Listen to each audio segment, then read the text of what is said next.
नेपाली कांग्रेसको क्षेत्रीय प्रतिनिधिले हार्नेलाई ओलीले बनाए केन्द्रीय सदस्य।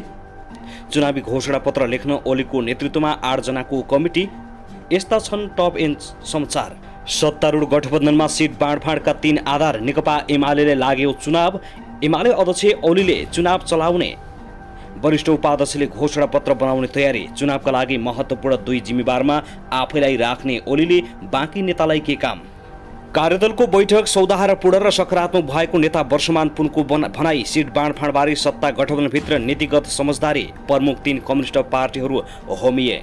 निर्वाचनमा 5 दलीय गठबन्धनको विकल्पमा बाबुरामले रोज्न सक्छन् माओवादीलाई।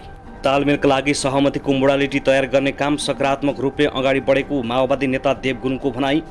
गठबन्धन दलबीच चालु सदनको सिटका आधारमा सहमति हुन्छ। सत्तारूढ गठबन्धन बीच सिट बाँडफाँडमा रस्साकसी। नेपाली कांग्रेस र नेकपा माओवादी केन्द्र हाबी। सिट बाँडफाँडको ढाँचा बनाउने सहमति। सत्ता गठबन्धनले सिट बाँडफाँडका लागि बनाएको कार्यदलको बैठक निष्कर्षविहीन टुङ्गियो। गठबन्धनमा सामेल हुने बाबुरामको कसरत जारी। भेटे प्रचण्ड र नारायण काजीलाई।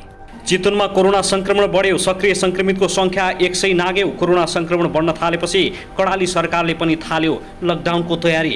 यी जिल्लाका सबै विद्यालय बन्द। कुन जिल्लाका विद्यालय बन्द भए यसबारे जानकारी। गुल्मीमा कोरोना संक्रमण दैनिक 100 माथि। एकै दिन 33 जनामा गुल्मीका यी विद्यालय बन्द।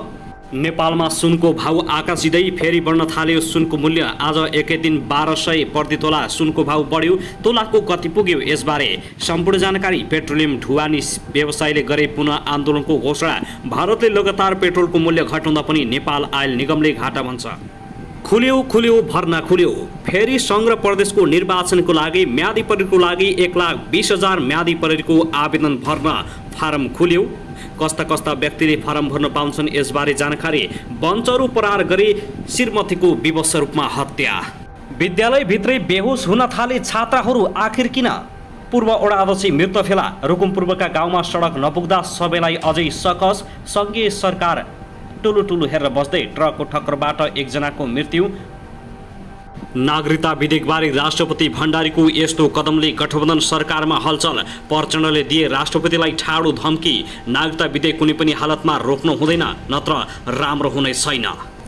भिट्ठाबुड नाकाबाट पाकिस्तानी युवती प्रहरीको नियन्त्रणमा। चोरी गरेको रकम फिर्ता माग्दा 5 जनाको विवश रूपमा हत्या। झापामा पौडी खेल्ने क्रममा 2 बालबालिकाको ज्यान गयो।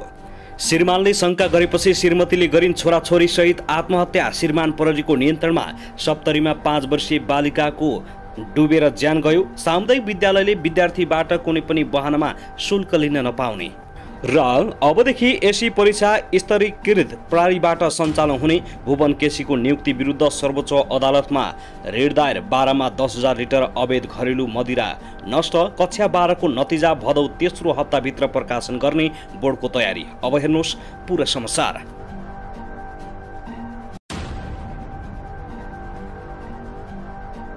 दर्शक नमस्कार। युट्युब च्यानल नेपाली खबर मिडियामा तपाईहरूलाई हार्दिक स्वागत छ। यदि हाम्रो च्यानललाई अहिलेसम्म सब्स्क्राइब गर्नुभएको छैन भने सब्स्क्राइब गरी नजिक रहेको बेल आइकनलाई दबाई हामीसँग जोडिनुहोला। दर्शकबिर सदा झै आज पनि हामी तपाईहरुमाझ देशभरका विभिन्न खबरका साथ उपस्थित भइसकेका छौं। यो भिडियोलाई अन्तिमसम्म हेरी हामीले साथ दिनुहोला। दर्शक महानुभाव, हाम्रो मेहनतको लागि एउटा सानो लाइक गर्न भने नभुल्नुहोला। कहाँदेखि हेर्दै हुनुहुन्छ, के भन्न चाहनुहुन्छ, तपाईको मनमा लागेको प्रतिक्रिया अवश्य पनि कमेन्ट गर्न नभुल्नुहोला। दर्शक महानुभाव, के तपाईँ हाम्रो च्यानलमा नियमित श्रोता हुनुहुन्छ? यदि नियमित हुनुहुन्छ भने तल कमेन्ट बक्समा नियमित अथवा रेगुलर लेख्नुहोस्। यदि तपाईँ नयाँ हुनुहुन्छ भने सब्स्क्राइब गरी जोडिनुहोस् ताकि नयाँ अपडेटका साथ हामी तपाईहरुमाझ हरपल उपस्थित हुने गर्दछौँ। हाम्रा अपडेटहरू तपाईहरूलाई के कस्तो लागिरहेका छन्, सल्लाह सुझाव प्रतिक्रिया कमेन्ट बक्समा छोड्न नभुल्नुहोला।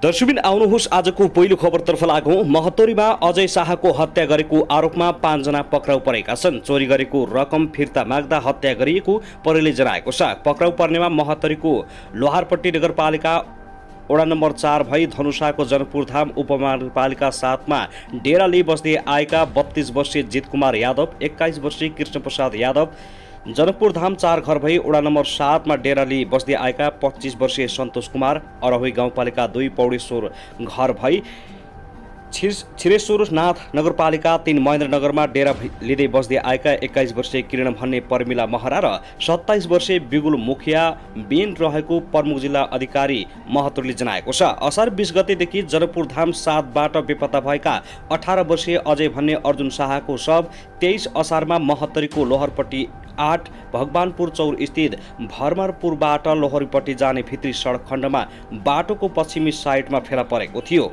करिब 1 वर्ष अघि पर्मिला महरा, उनका श्रीमान बेगुल मुखिया र कृष्ण यादवले मृत अर्जुन शाहको घरबाट 1 लाख नगद तथा सुनका गरगहना चोरी गरेका थिए। करिब 6 महिना पश्चात मृतक अर्जुनकी आमाले पर्मिला र कृष्णलाई प्रहरी कार्यालयमा उजुरी गर्छु भनेपछि तिनीहरूबीच आपसी छलफल र सहमति भएको थियो, जस अनुसार बेगुल मुखियाले 1,17,000 र कृष्णले 2,46,000 को तमसुस बनाएर सम्पर्कविहीन भएका थिए। करिब 20-25 दिन अगाडि अर्जुनकी आमाले जनकपुर धाममा उनीहरूलाई फेला पारी तमसुस बमोजिम आफ्नो पैसा नतिरी प्रहरीमा उजुरी गर्ने भनेपछि आमा र छोराको हत्या गर्ने योजनामा बनेको प्रहरी प्रवक्ता प्रकाश विष्टले जानकारी दिएका छन्। पर्मिला, उनका श्रीमान र कृष्णले आमा र छोराको हत्या गरेर अर्जुनकी आमाले लगाएको सुनका गरगहना, घरमा रहेको नगद र उनीहरूसँग बनाएको तमसुस लुट्ने योजना बनाएका थिए। तर त्यो योजना पूरा नहुँदै 5 जना पक्राउ परेका छन्। दर्शक, त्यसगरी आउनुहोस् अब अर्को खबरतर्फ लागौं। नेकपा माओवादी केन्द्रका नेता वर्षमान पुनले सत्ता गठबन्धनभित्र सिट बाँडफाँडका लागि नीतिगत समझदारी भएको जानकारी दिएका छन्। हिजो बसेको कार्य सम्पादकको बैठकले यसको निर्णय गरेको हो। सत्ता गठबन्धनले सिट बाँडफाँडका लागि मापदण्ड तयार गर्न बनाएको कार्यदल सदस्य समेत रहेका उनले बिहीबारको कार्यदल बैठक सौदाहार र पूर्ण र सकारात्मक रहेको जानकारी दिएका छन्।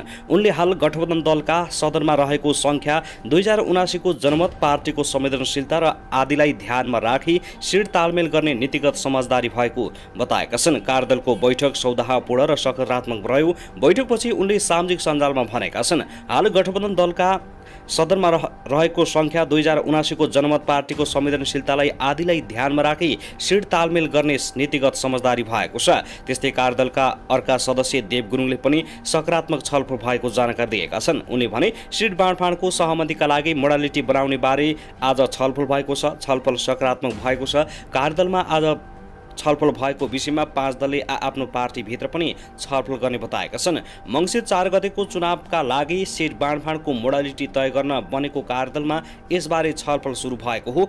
अर्को बैठक साउन 30 गते बस्ने भएको छ। दर्शकबिन, त्यसगरी आउनुहोस् अब अर्को खबरतर्फ लागौं। नेकपा एमालेका अध्यक्ष केपी शर्मा ओलीले चुनावी तयारीको महत्त्वपूर्ण 2 जिम्मेवारीमा आफैलाई अगाडि सारेका छन्। घोषणापत्र मस्यौदा समिति र चुनाव परिचालन कमिटिको नेतृत्व ओली आफैले गर्ने भएका हुन्। पार्टी कार्यालय च्यासनमा हिजो बिहीबार बसेको सचिवालय बैठकले मङ्सिर 4 गतेका लागि तोकिएको प्रदेश तथा प्रतिनिधि सभाको निर्वाचनका लागि भन्दै विभिन्न निर्णय गरेको छ। अरू नेताहरूलाई पनि विभिन्न जिम्मेवारी दिएको भए पनि महत्त्वपूर्ण जिम्मेवारीको नेतृत्व केपी शर्मा ओली आफैले राखेको नेकपा एमालेका नेताहरूले बताएका छन्। अध्यक्ष केपी शर्मा ओलीको संयोजकत्वमा 8 सदस्यीय निर्वाचन घोषणापत्र मस्यौदा कमिटी गठन गर्ने निर्णय आजको बैठकमा भएको हो। वैशाख 30 गते सम्पन्न भएको स्थानीय तह निर्वाचनको घोषणापत्रको मस्यौदा समितिमा नेकपा एमालेका वरिष्ठ उपाध्यक्ष ईश्वर पोखरेलले तोकिएका थिए। अहिले प्रदेश तथा प्रतिनिधि सभामा ओली आफैले समितिको नेतृत्व गर्ने भएका छन्। कमिटीमा वरिष्ठ उपाध्यक्ष पोखरेल, उपाध्यक्षहरू अष्टलक्ष्मी साक्य, रामबहादुर थापा बादल, विष्णु पौडेल, महासचिव शङ्कर पोखरेल, उपमहासचिव दय प्रदीप कुमार गेवाल र विष्णु रिमाल छन्। ओलीकै अध्यक्षतामा निर्वाचन परिचालन कमिटी गठन भएको नेकपा एमालेका प्रवक्ता पृथ्वी सुब्बा गुरुङले जानकारी दिएका छन्, जसमा केन्द्रीय कमिटी, केन्द्रीय निकाय तथा केन्द्रीय सल्लाहकार परिषदका पदाधिकारी, प्रदेश कमिटीका अध्यक्ष, केन्द्रीय विभागका सचिव र संगठनका अध्यक्ष र महासचिव रहने गुरुङले जानकारी दिएका छन्। बैठकले केन्द्रीय सदस्यमा जीवन गौतम, ब्रिजेश कुमार गुप्ता, धर्जन दत्त देवकोटा, अमृत राजवंशी मनोनित गर्ने निर्णय गरेको छ। त्यसैगरी नवराज पौडेललाई सल्लाहकार परिषद सदस्यमा मनोनयन गरिने बताइएको छ। विभिन्न विभागमा रिक्त रहेका सचिव मनोनयन भएका छन्। दर्शक, त्यसैगरी आउनुहोस् अब अर्को खबरतर्फ लागौं। राष्ट्रिय परीक्षा बोर्डले कक्षा 12 को नतिजा आगामी भदौ तेस्रो हप्ताभित्र प्रकाशन गर्ने तयारी गरेको छ। परीक्षा बोर्डका अध्यक्ष डा महाशरम शर्माले भदौ तेस्रो हप्ताभित्र नतिजा प्रकाशित गर्ने गरी प्रक्रिया अगाडि बढाइएको जानकारी दिएका छन्। कक्षा 12 को परीक्षा गत जेठ 16 गतेदेखि 15 गतेसम्म सञ्चालन भएको थियो। बोर्डका अनुसार करिब 4 लाख परीक्षार्थीहरूले 12 को परीक्षा दिएका छन्। भदौको तेस्रो हप्ता परीक्षा को नतिजा प्रकाशित गर्ने बोर्डले जानकारी दिएको छ। साथै राष्ट्रिय परीक्षा बोर्डले अबदेखि माध्यमिक शिक्षा परीक्षा एसई परीक्षा स्तरीकृत प्रणालीबाट सञ्चालन गर्ने भएको छ। परीक्षा प्रणालीलाई व्यवस्थित पार्न भन्दै बोर्डले यस्तो प्रणाली लागू गर्न लागेको हो। गत पुस 9 गते बोर्डको अध्यक्षमा डा महाशरम शर्मा नियुक्ति भएपछि उनले यो मुद्दालाई अगाडि बढाएका थिए। उनले अब हुने एसई परीक्षाबाट यो प्रणालीबाट सञ्चालन हुने जानकारी दिएका छन्। 3 विषयको प्रश्नपत्र स्तरीकृत हुन्छ, टेस्टेड प्रश्नपत्र हुन्छन्। अब चालु एसई परीक्षादेखि नै लागू हुनेछ। उनका अनुसार अनिवार्य विषय गणित, विज्ञान र अङ्ग्रेजी विषयको प्रश्नपत्र स्तरीकृत रूपमा तयार गरेर त्यसै अनुसार परीक्षा सञ्चालन गर्ने जानकारी दिएका छन्। यी विषयको परीक्षालाई स्तरीकृत परीक्षा प्रणालीको रूपमा सञ्चालन गर्ने योजना छ। यसका लागि प्रश्नपत्र निर्माणका लागि ब्याङ्क खडा गर्नेछौँ। प्रदेश आफैले प्रश्नपत्र बनाएर परीक्षा लिए तापनि हरेक प्रदेशमा लिने परीक्षाको प्रश्नपत्र एउटै होइन भनी एकतारूपताको स्तर जाँचिनेको थियो। उनले भने अबदेखि नयाँ तरिकाले एसईको परीक्षा हुनेछ। दर्शकबिन त्यसैगरी आउनुहोस् अब अर्को खबरतर्फ लागौँ। नेकपा एकीकृत समाजवादीका अध्यक्ष माधव कुमार नेपालले अहिले राजनीतिक नेतृत्व पैसा र पदको लागि परेको बताएका छन्। बिहीबार काठमाडौँमा आयोजित कार्यक्रमलाई सम्बोधन गर्दै नेपाली राजनीति र कम्युनिस्ट आन्दोलनमा व्याप्त व्यक्तिवाद अन्त्य गर्नुपर्ने बताएका हुन्। उनले भने मबाट सुरु गर्ने प्रवृत्ति व्याप्त छ। ले पाइन भने जस्तोसुकै कुकर्म गर्न पनि तयार हुन्छन्। गुटबन्दी गर्न थाल्छन्। त्यसपछि अनेक जालझेल र षड्यन्त्र गर्न थाल्छन्। पदका निम्ति, पैसाका निम्ति, आफ्नो स्वार्थ र परिपूर्तिका निम्ति जे पनि गर्न सक्छन्। सिद्धान्त र आदर्शप्रति समर्पित हुने भएर जनभावना अनुसार काम गर्न सक्नुपर्ने उनको भनाइ छ। उनले कम्युनिस्ट बाहेक अन्य पार्टीलाई जनताले आश नगरेको समेत बताएका छन्। उनले जनताको माझमा गएर समस्या समाधान गर्न आग्रह गरेका छन्।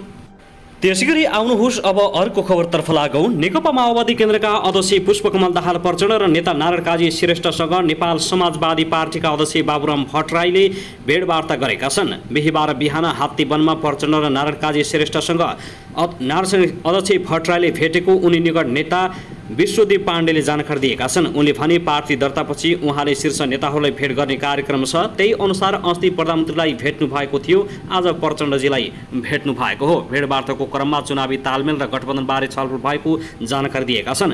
जसपाबाट विभाजित भएर नयाँ दल दर्ता गरेपछि बाबुरामले आफ्नै पार्टी दर्ता गरेका छन्। उनले सत्ता गठबन्धनको स्वाभाविक हकदार भएकाले आफ्नो पार्टीलाई पनि गठबन्धनमै सामेल गराउनुपर्ने बताउँदै आएका छन्। गठबन्धन र तालमेलबारे प्रचण्डको भेटवार्ता सकारात्मक भएकाले यसलाई निरन्तरता दिने नेता पाण्डेको भनाइ छ। बाबुराम भट्टराईलाई गठबन्धनमा ल्याउन माओवादी केन्द्रले चासो राखिरहेको छ भने प्रधानमन्त्री शेरबहादुर देउवा पनि सकारात्मक छन्। दर्शकबिन त्यसैगरी आउनुहोस् अब अर्को खबरतर्फ लागौँ।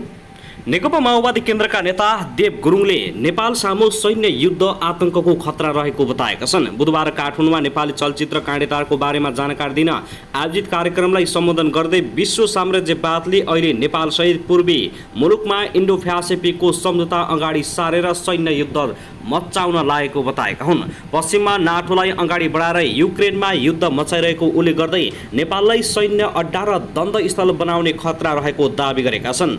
उनले देशलाई सैन्य क्रीडास्थल बनाउने प्रक्रियाबाट जाँदा नेपाल कुनै पनि दिन अफगानिस्तान र दोस्रो युक्रेनमा परिणत हुन सक्ने चेतावनी दिएका छन्। विश्व साम्राज्यवादले जुन प्रकारको युद्ध आतंक मचाउन खोजिरहेको छ, साउथ एसिया र इन्डो प्यासिफिक क्षेत्रमा युद्ध आतंक मचाउन खोजिरहेको छ, पश्चिममा नाटोलाई अगाडि बढाएर युक्रेनमा युद्ध चलाइरहेको छ, पूर्वमा इन्डो प्यासिफिक अगाडि सारेर युद्ध मचाउन खोजिरहेको छ, युद्धको स्थितिले गर्दा तत्काल नेपालको स्थिति के हो भन्ने प्रश्न उठेको छ। नेपाललाई विदेशी सेनाको क्रीडास्थल बनाउने प्रक्रियाबाट जाने हो भने नेपाल कुनै पनि दिन अफगानिस्तान र युक्रेन हुनबाट रोक्न कसैले नसक्ने चेतावनी दिएका छन्। नेपालमा विदेशीको सैन्य बेस क्याम्प बनाएर गए नेपालको राष्ट्रिय अस्मिता समाप्त हुने भन्दै राष्ट्रिय स्वाधीनताको मुद्दामा सबै दल र जनता एकसाथ हुनुपर्ने बताएका छन्।